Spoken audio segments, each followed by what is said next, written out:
The first mafia family in America, the Black Hand origins. Before Al Capone ruled Chicago, before Lucky Luciano modernized the mafia, there was another name one that terrified Italian immigrants and lawmen alike, the Black Hand.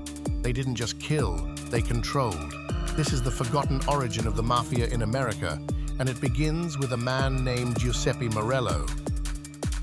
In the late 1800s, millions of Italian immigrants fled poverty and war, landing in cities like New York. But with them came something darker. Organized extortion from their homeland, Sicily. Back in Italy, there was already a word for it, la mano nera, the Black Hand. Letters with death threats signed with a handprint in black ink, demanding money or blood.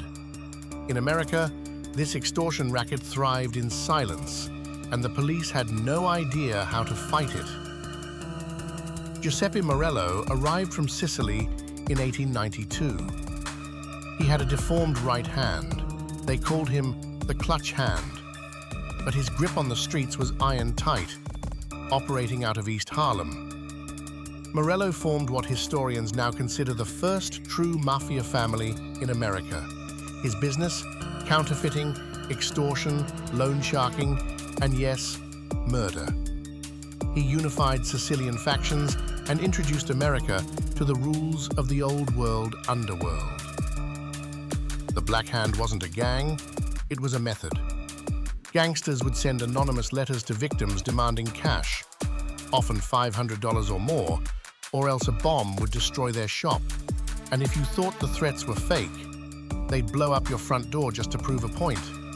Italian grocers, bakers, tailors, all lived in fear. Even the famous tenor Enrico Caruso got a Black Hand letter in New York. He paid. Everyone did. By the early 1900s, rival factions began to rise, especially Ignazio, Lupo the Wolf, a brutal killer who partnered with Morello. But not everyone bowed to the Black Hand. Police detectives like Joseph Petrosino began to crack down on the mafia. Petrosino was the first to realize these weren't just random criminals. They were structured. He paid for that truth with his life.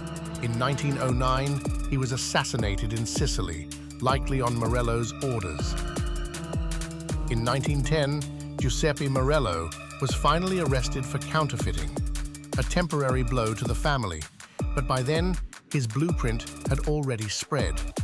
His structure would evolve into the 5 families. His alliances laid the foundation for Lucky Luciano's empire. Even Al Capone learned from these early families, carrying their methods to Chicago. Before the Godfathers we know, there was the Clutch Hand, the first true mafia boss in America. His crimes built an empire, and his shadow still lingers in the underworld. Subscribe for more dark history of organized crime.